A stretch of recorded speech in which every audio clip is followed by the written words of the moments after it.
இன்னும் நம்ம வந்து ஏசி பிசி கிளாஸ் ட்ரைனிங் பேசிக் கிளாஸஸ் ஃப்ரீயாக எடுத்துக்கிட்டு இருக்கோம். இப்போ வந்து பார்த்தீங்கன்னா ஆட்டம்ஸ் இதுதான் ஃபஸ்ட்டு நம்ம எலக்ட்ரானிக்கோ ஸ்டார்டிங்கே வந்து ஆரம்பிக்குது ஆட்டம்ஸில் தான் ஆரம்பிக்குது. ஏன்னா உலகத்தில் உள்ள எல்லா பொருளுமே ஆட்டம்ஸ் தான் உருவாக்குனது. இந்த ஒயரு கூட ஒரு ஆட்டம் தான். இது அவுட்டரில் இன்சுலேட்டர் ஒரு டைப்ஸ் ஆஃப் ஆட்டமு, உள்ளே இருக்க ஒயர் ஒரு டைப்ஸ் ஆஃப் ஆட்டம். அதை பற்றி தான் இந்த வீடியோ தெளிவாக பார்க்க போகிறோம். நான் வந்து இதை போட்டு உங்களுக்கு குழப்ப விரும்பலை, ஏன்னா இது வந்து ஒரு பெரிய டாபிக். இதை பற்றி படிச்சுக்கிட்டே இருக்கலாம். நமக்கு பேசிக்காக என்ன தெரியணும் அவ்வளோதான். ஆட்டம்னா என்னென்னு பார்த்தீங்கன்னா, இப்போ இந்த ஒயருக்குள்ளே இருக்க இந்த ஒயர் வந்து பல லட்சம் ஆட்டங்களால் செஞ்சது, அதுதான் அந்த ஆட்டம். அது உள்ளே என்னென்ன இருக்குன்னா ப்ரோட்டான் நியூட்ரான் ரெண்டுமே இருக்கும், ப்ளஸ் ஆர் மைனஸ் ரெண்டுமே இந்த ஒயருக்குள்ளே இருக்கும். அது மேலே ரொட்டேட் ஆகிற, அது மேலே வந்து மேக்னெட்டிக் ஃபீல்டு உருவாகி உள்ளே ஃபேஸிங் நியூட்ரல் இருக்கிறதுனால ஃப்ரீ எலக்ட்ரான்ஸ் வந்து அது மேலே வந்து ரொட்டேட் ஆகும்.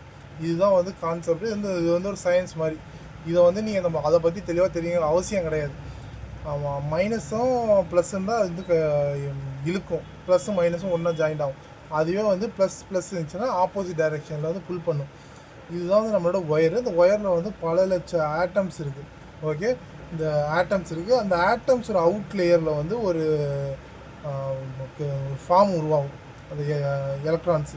அந்த எலக்ட்ரான்ஸ் உருவாகும். அந்த எலக்ட்ரான்ஸ் மூலியமாக தான் இங்கே ஒரு ஃபேஸ் கொடுத்தீங்கன்னா அந்த ஃபேஸை அந்தாண்ட பக்கம் இந்த ஒயர்லேயும் பூந்து இந்த பக்கம் வருது. அதுக்கு காரணம் ஆட்டம்ஸ். இந்த மேலே உள்ள ஆர்பிட் இருக்குல்ல, அதில் உள்ள ஃப்ரீ எலக்ட்ரான்ஸ் மூலியமாக தான் கரண்ட்டு வந்து பாஸ் ஆகுது.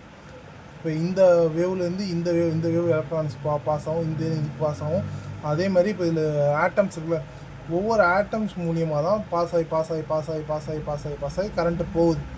அதில் இந்த ஆட்டம்ஸில் வந்து மோர் டைப்ஸ் இருக்குது, நிறைய வெரைட்டிஸ். இந்த உலகத்தில் வந்து கிட்டத்தட்ட பார்த்தீங்கன்னா அந்த ஆட்டம் வச்சு இந்த மாதிரி இன்சுலேட்டர்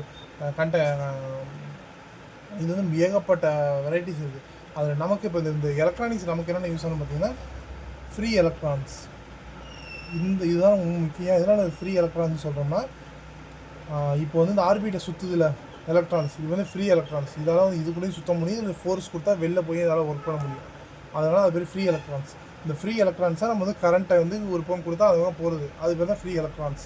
இப்போ வந்து அதில் வந்து 3 இருக்குது: கண்டக்டர், செமி கண்டக்டர், இன்சுலேட்டர்.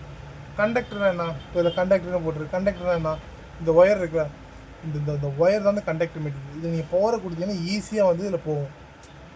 இதுவும் ஆட்டம் தான். மேலே இன்சுலேட்டர் இருக்குல்ல, இதுவும் ஒரு ஆட்டமு, ஆனால் இது வந்து ஒரு மெட்டீரியல் வேறு.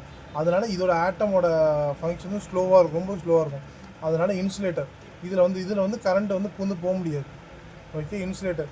செமிகண்டக்டர்னா என்ன? இப்போ கண்டக்டர் மெட்டீரியலையும் ப்ளஸ் இன்சுலேட்டர் மெட்டீரியலையும் மிக்ஸ் பண்ணி தயாரிக்கிறதா செமிகண்டக்டர். இப்போ செமிகண்டக்டர் நம்ம என்னென்ன வச்சுருக்கோம்? இப்போ நம்ம டிரான்சிஸ்டர், ஐசி, டையோடு எல்லாமே வந்து செமிகண்டக்டர் தான். அது எப்படின்னா, இப்போ நம்ம எந்த மெட்டீரியலை போட்டு வச்சு யூஸ் பண்ணி தயாரிக்கிறோமோ அதை பொறுத்து அதில் கரண்ட்டு வந்து ஃப்ளோவாக வருது இருக்குது. இப்போ வந்து ஒரு 1 amps வந்து நான் இன்புட் கொடுக்குறேன் ஒரு செமிகண்டக்டரில். ஒரு ரெசிஸ்டர் வச்சுக்கோமே, ஒரு ரெசிஸ்டரோட சிம்பிள் இதில் இன்புட் கொடுக்குறோம். இப்போ அவுட்புட்டில் வந்து பார்த்திங்கன்னா நமக்கு வந்து 10 mA தான் வருது. அப்போ இது செமிகண்டக்டர். அப்போ என்ன பண்ணுது? கரண்ட்டை வந்து ரொம்ப ஸ்லோவாக கடத்துது. கண்டக்டரை வேகமாக கடத்தக்கூடிய ஒரு கரண்ட் வந்து செமிகண்டக்டர் ஸ்லோவாக கடத்துது, அவ்வளோதான். இதை மட்டும் தெரிஞ்சால் போதும். ஆட்டம்ஸை பற்றி பெரிய லெசனு, அவ்வளோது நம்ம வந்து தெரிஞ்சுக்கணுங்கிற அவசியம் இல்லை நமக்கு. இதை மட்டும் பேசிக்காக தெரிஞ்சுங்க.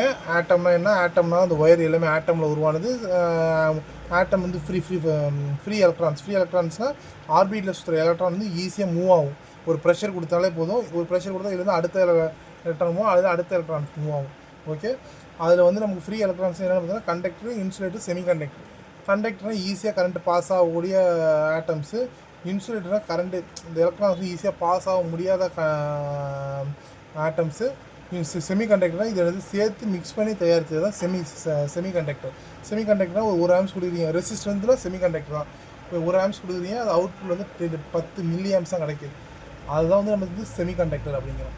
நீங்கள் இந்த ஆட்டம்ஸ் இதை மட்டும் நீங்கள் பேசிக்காக தெரிஞ்சுங்க. இதுவே நம்ம போதுமானது. இதை நம்ம வந்து அடுத்து எலக்ட்ரானிக்ஸில் போய் நம்ம உள்ளே போய்ட்டு அதை தெளிவாக பார்ப்போம். இது வந்து நம்ம பேசிக்காக 0லேருந்து ஆரம்பிக்கணுங்கிறதுக்காக ஆட்டம்லாம் என்னென்ன ஆரம்பிச்சிருக்கோம். அடுத்து நம்ம எலக்ட்ரானிக்ஸ் உள்ளே போகிறோம்.